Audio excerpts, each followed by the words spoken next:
안녕하세요. 교육진단 입시 무엇이든 물어보세요. 반갑습니다. 마스크를 벗으니까 이제 안경을 쓰십니다. 원래 레옹으로 들어. 사뭇 여름이 온 것 같은 레옹 느낌이 확 안경 드네요. 그거 아니지 않습니까? 아닌데 원래 방송 제가 마스크 끼기 전에 맞아요, 이거 맞아요. 쓰고 레옹님 돌아오신 아, 느낌입니다. 비치는 거. 미치겠네. 이거 무슨 예. 경포대에서 그 제 얼굴 상태 좀 경포대에서 뭐 마시는 것도 아니고. 예. 아이스크림 하세요? 레옹님 얼굴에 자꾸 제가 보여가지고 쑥스럽지 않나요? 거울이라 네네. 생각하세요. 거울이라. 네. 거울이라. 각자의 거울. 방송하면서 거울 볼 일 없어요. 네, 알겠습니다. 예, 입시 무엇이든 물어보세요. 진행을 맡고 있는 민우입니다. 입시킬러 레옹입니다. 국어과 고등부 강사 임혜림입니다. 지난주에 이어서 학생부 종합전형 방송 두 번째죠. 예, 역시 방송하기 전에 이번 주죠? 6월 9일? 네. 아직도 구글 폼으로 신청하지 않으시죠?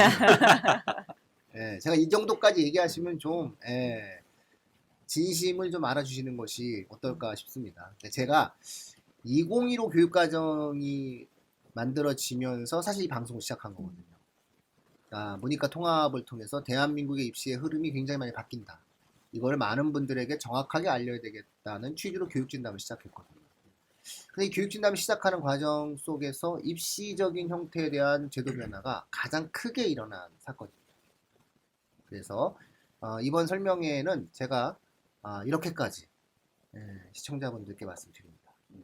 신청자 마감이 있나요? 시청자 마감은 없습니다. 아, 네. 온라인이 좋은 건 무제한으로 들을 수 있다. 실시간 무제한으로 들을 수 있다. 하지만 미리 신청은 하셔야 됩니다. 신청한 분에 한해서 듣는다. 라는 겁니다. 그러니까 제가 방송하는 과정 중에 어떤 방송을 할지를 몰라요. 그래서 이것이 오픈이 되지 않을지, 오픈 소스를 올릴지 안 올릴지에 대한 장담을 못 할 수 있을 것 같아요. 왜냐면 라이브 생방이기 때문에 라이브 생방이 끝난 다음에 이거 다시 올릴 수 있을지 없을지는 잘 모르겠어요. 그래서 일단은 생방으로만 진행이 되는 것을 원칙으로 생각하고 일단은 진행을 하고 있습니다. 그래서 그래도 우리 교육진담이 이 정도 하면은 이게 교육 분야 실시간이요. 우리가 그때 한 2,000, 3,000 정도, 3,000명 정도 하셨거든요. 3,000까지 올라가. 이게 뭐 거의 그 유명 유튜버님들의 실시간 방송과 비슷하거든요.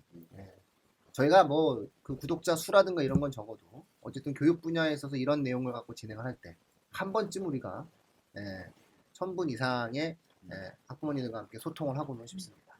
그래서 전체적인 어떤 입시의 판이 상당 부분 바뀐다. 그러니까 즉 윤석열 시대의 고교 학점제라는 거대한 변화와 전 정부로부터 시작된 그 다음에 특목고라고 하는 이 핫한 이슈가 결합됐을 때 과연 어떤 입시의 변화가 만들어질지 이 부분들에 대해서 이번 주 돌아오는 그렇죠? 6월 9일. 9일입니다. 저녁 8시에 뵙도록 저녁 8시. 아직도 구글표 안 하셨으면 구글표 하십시오. 저 이 정도 한 적은 거의 몇 년 만에 처음이죠? 자막. 이민우님이 이렇게 막. 특정하게 내가 뭔가를 갖다 이렇게 맞아요, 했다라고 하는 맞습니다. 것은 아마 처음일 겁니다. 그만큼 중요하다는 얘기야. 꼭 여러분들에게 필요한 이야기일 것이다. 그러니까 판이 바뀐다라고 하는 것은 패러다임이 바뀌는 거예요. 쉽게 얘기하면 입시의 흐름 자체가 바뀝니다. 그죠. 더 정확하게 얘기할게요. 학원 간판에 로고들이 달라집니다. 그리고 사교육 업체들이 내세우는 광고의 패턴들이 달라집니다. 그만큼 이 변화는 거대한 변화가 예상됩니다. 네. 들어오셔서 확인하시면 됩니다. 6월 9일. 이 정도 하고 안 나도 좀 진행하죠. 이러면 안 되는데 우리가 그죠? 뭔가 좀 이렇게 좀 강하고 좀 당당한 면이 다른 있어요. 데는 더 해요. 더해요. 뭐 이거 진짜 우리 안 하는 거야. 앞으로 합시다. 광고비를 받아 우리가 뭐래. 네. 광고도 없는데. 광고도 없어 우리는. 다시 또 없나요? 네. 네, 자 네. 다시 학생부 종합전형으로 들어갑니다. 네네네. 자, 지난주에는 이제 인원, 모집 인원하고 과연 그러니까 내신이 어느 정도 수준이면 이제 학종을 쓰느냐에 대한 부분을 우리가 좀 알아봤는데, 오늘 이 시간은 학생부 종합전형이라고 하더라도요, 우리가 일반적으로 뭐 서류, 학생부 뭐 하고 그다음에 면접 이렇게를 많이 기본적으로 생각하잖아요. 서류와 면접. 근데 이 서류와 면접에서도 또 대학별로 조금씩 달라요. 그래서 요거를 지금 제가 잘 설명해 드릴 테니까 과연 우리 아이는 지금 나열하고 설명하는 종류 중에서 어디에 맞는지를 한번 잘 생각해 보시라고 제가 정리를 했는데, 먼저 학생 서류 먼저 학생부 종합전형 기본적으로 1단계와 2단계로 되어 있죠. 대부분. 네. 1단계는 서류로 일정 배수를 먼저 대학별로 뽑습니다. 여기에서의 서류라는 게, 자, 서류가 어떤 대학은 학생부와 자기소개서를 포함한 것을 서류라고 합니다. 또 어떤 대학은 서류라고 했는데 자기소개서를 넣지 않고 그냥 학생부만 넣는 대학이 있어요. 뭐 학생부와 자기소개서가 들어가는 종합전형으로 진행하는 대학은 뭐 일반적으로 서울대, 연대, 고대 이렇게 주요 대학들을 보시면 될 거고, 그 다음에 학생부만 서류가 1단계에서 일정 배수 뽑고 2단계 면접을 치르면서도 학생부만 들어간 대학은 뭐 명지대라든지 상명대라든지 이런 대학들이 기본적으로 있고요. 그 다음에 이렇게 1단계와 1단계에서 일정 배수를 먼저 뽑고 그 다음에 2단계, 1단계 성적과 면접으로 치러진 대학이 있는 반면에, 또 그냥 면접이 없이 일괄 합산, 즉 학생부와 자기소개서, 면접은 또 없어요. 그냥 이거로만 평가하는 대학들이 있는데, 보통 이런 대학은 뭐 예를 들어 국민대, 아주대, 중앙대 탐구인재 전형이라든지 덕성여대, 서울대, 성신여대 이런 대학들이 면접이 없으면서 일괄 합산으로 들어가는 그런 부분이 있고, 또 일괄 합산인데 학생 자기소개서가 없고 학생부만 또 들어가는 대학, 인하대라든지 한성대, 여긴 또 수능 최저가 없어요. 또 일괄 합산인데 학생부만 들어가는데 이화여대, 홍익대는 면접도 없고 학생부만 들어가는데 여기는 또 수능 최저가 또 존재해요.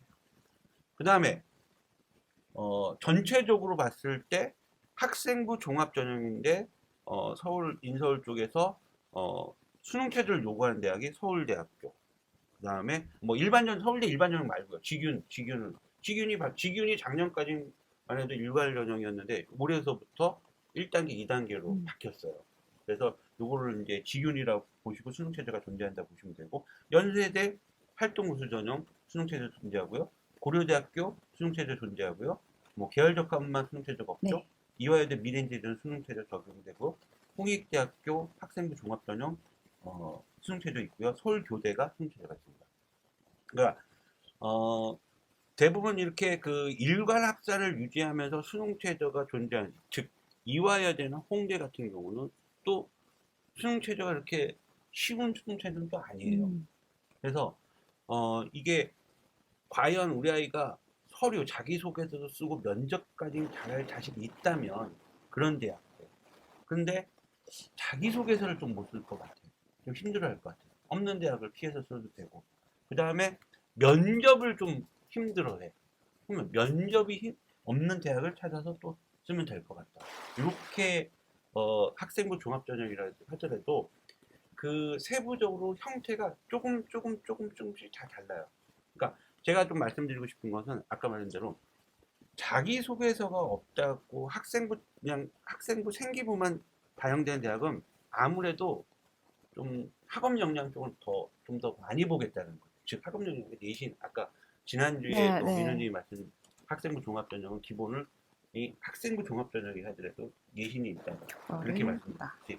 예, 이제는 모든 이제 학생부 종합전형도 예전에는 뭐 면접이, 서류니 뭐 여러 비교과 활동 이런 게 들어왔는데, 아무래도 이게 코로나를 겪고 난 후부터는 비교과 활동이라든지 이런 부분들이 좀 역할이 좀 작지 않습니까? 그러다 보니까 학업 역량이 굉장히 커지는 건데, 가장 이제 제가 좀 드리고 싶은 말씀은 뭐냐면, 이 내신에 대한 부분도 전공적화 부분 이제 맞는 학생들이 유리하다는 거죠. 아까 제가 말씀드린 기계공학이다 그러면 일단 기본적으로 수학과 물리 정확하게, 고등학교 1학년 때는 과학이고 수학과 물리의 성적이 좋아야 되고, 또 물리 2를 나중에 고3 때 꼭 선택을 해야 된다.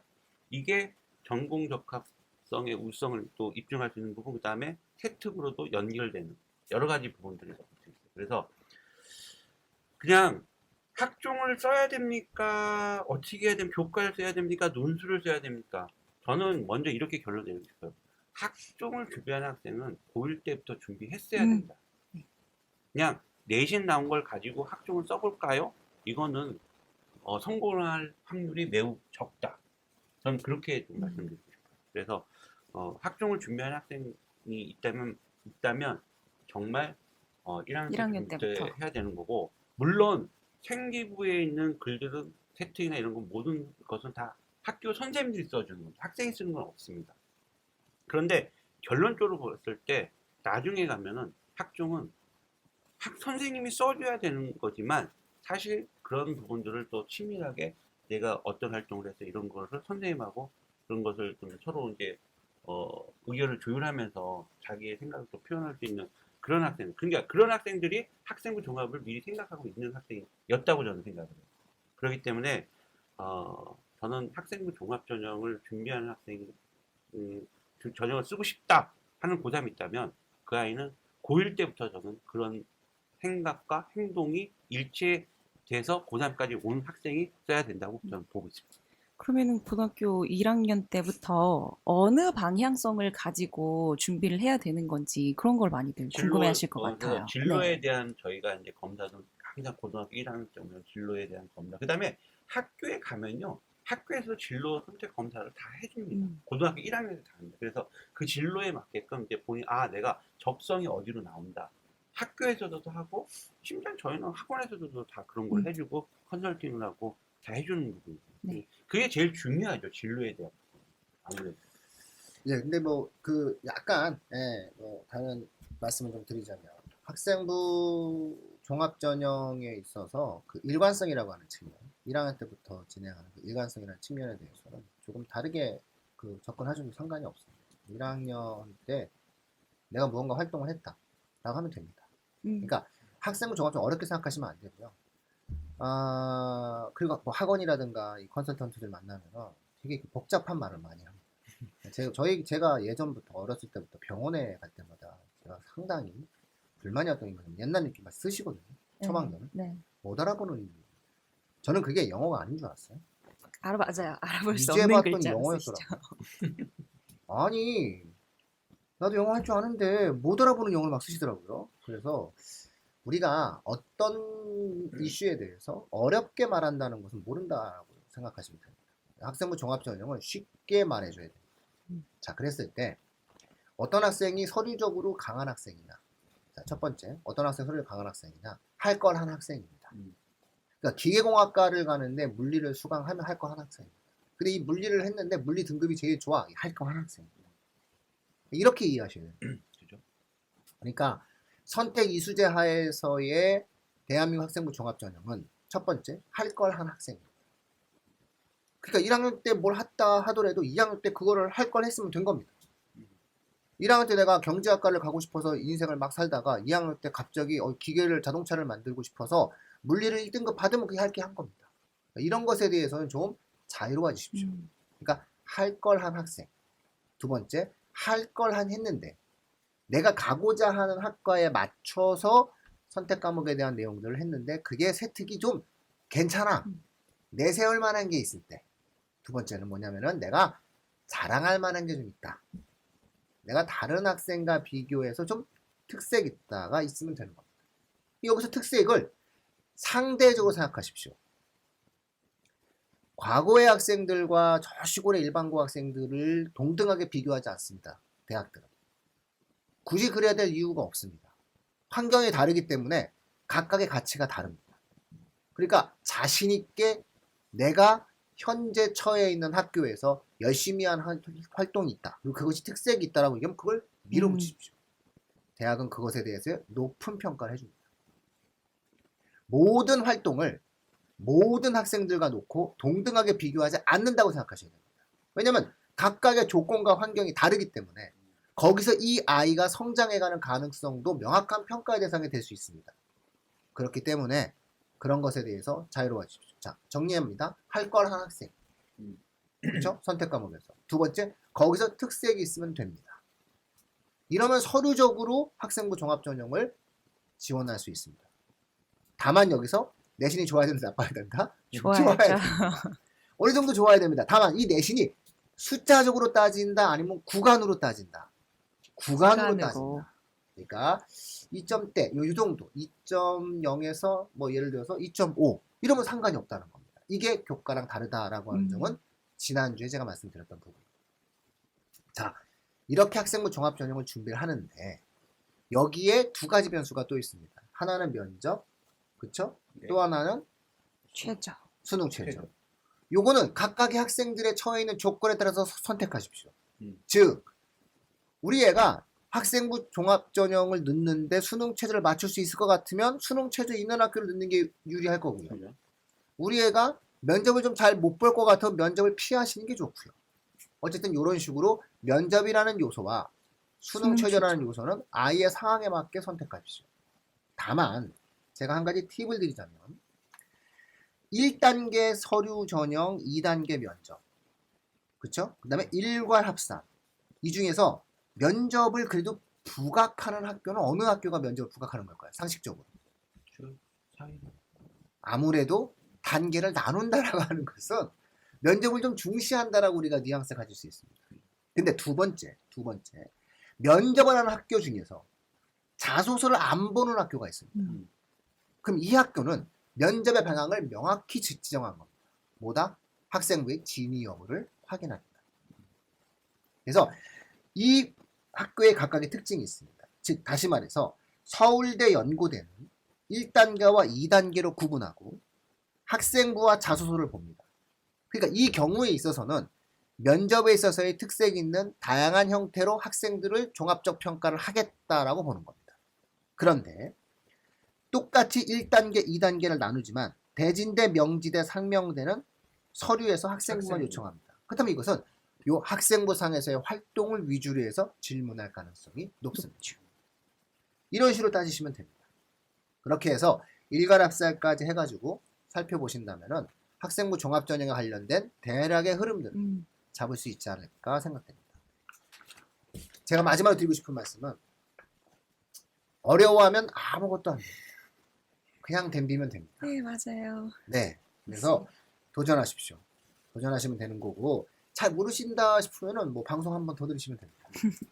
네, 그리고 저 지난 방송 중에서 학생부 종합전형에 대해서 초기 방송 중에서 정말 많은 팁들을 알려드렸거든요. 맞아요. 학원 관계자분들 굉장히 많이 보고 마치 그걸 갖다 자기 생각인 양 설명하시는 분들도 꽤 많습니다. 예, 그러니까 많이 갖다가 활용하십시오.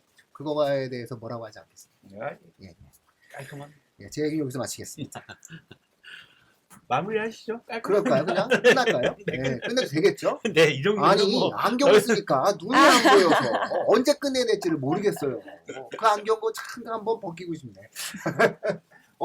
안 벗으신다는 강력한 의지. 아, 그럼요. 레옹 마스크 님께서 쓰세요. 이제 기원했습니다. 눈으로 갑니다. 여기서 맞춰도 되겠죠, 쌤? 네, 네, 그럼요. 마치도록 하겠습니다. 고생하셨습니다. 감사합니다.